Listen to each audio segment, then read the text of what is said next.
Well, John Sandford keeps banging out consistently great police procedurals. And I'll tell you what, in this book, Lethal Prey, he's absolutely brought his A game. And he does something fairly unique in this book. In addition to having Lucas Davenport and Virgil Flowers in the story, he's also got a lot to do with internet sleuthing, YouTube, social media, and he manages to introduce all this stuff and merge it all together into a really compulsive story. What's the plot of Lethal Prey? Well, one woman murders another by jabbing a knife in her back. The victim is the killer's romantic rival, and what happens is that the crime goes undetected, unsolved for over 20 years. Now, 20 years later, the victim's twin sister has become fairly rich. She's very powerful. And what she does is she decides that, and by the way, she's got a terminal disease. She wants to get this murder, the murder of her sister, solved before she dies. So what she does is actually three things. First off, she is rich and powerful, so she brings a lot of political influence to bear on the police all over the state of Minnesota.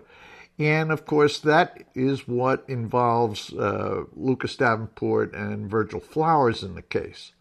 The second thing she does is to offer a $5 million reward for information leading to the solution of the crime.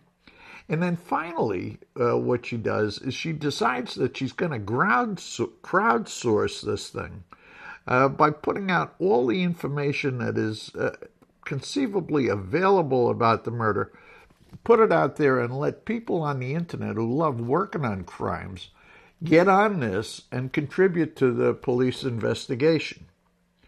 Now, the bad guy in this, who happens to be a woman, has several problems. One is the possibility that she'll get caught, prosecuted, arrested for this 20-year-old murder.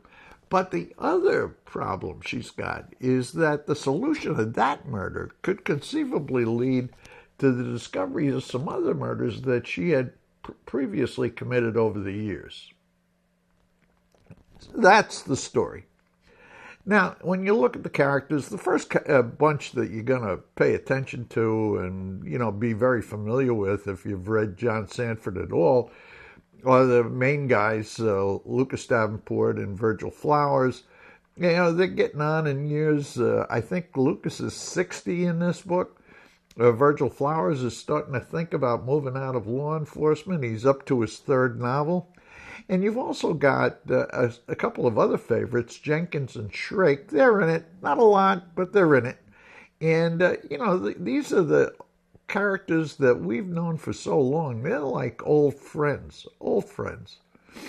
Now, the second character, the main character, of course, is the female criminal. And, with John Sandford books, he is continually putting you into the mind of the bad guy. You understand what's driving them, what's motivating them, how they're trying to avoid detection. You understand exactly how they committed the crime that they did. And this one is very interesting. Now, this woman, the bad guy, started out as a kind of a junior accountant or a junior bookkeeper. She ended up going to law school, and she became a county prosecutor. She also ended up marrying some money. She married a surgeon, and she's had a fairly successful life until this $5 million reward threatens to upset the apple cart. So you've got great pictures of our main guys, Davenport and Flowers, the bad guy, this woman. And then third, you get very interesting pictures of these people who dedicate their lives or their hobbies or whatever you would want to call it to detecting crimes on the internet and using social media, blogs, YouTube, and so on. As always, John Sandford presents very interesting pictures of these people. Now, with John Sandford writing, you get a number of characteristics, I guess you would say.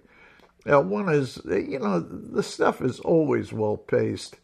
It moves right along. The developments in the detection of the crime are always well done, always surprising, and keep you pretty much, keeps me at least, pretty much glued to the page. The second thing you find is that in his books, everything is very real life. People have real, ordinary, everyday conversations, and to a large extent, they're pretty funny. I find, and it keeps the books very, very interesting. Now, I think it's tough enough to write a completely plausible and readable police procedural. Just doing that all by itself is, I gotta believe, is tough. But what John Sandford does is to keep it all fresh, gives you unique, interesting perspectives, and he manages to merge this social media stuff in with traditional police work without sacrificing either the plausibility of the story or sacrificing the new perspective that you're getting on it. Really very cleverly done. I thought it was entertaining. I'm quite certain you will too, especially if you're a John Sandford fan. That's my recommendation for this week. I'll see you next week.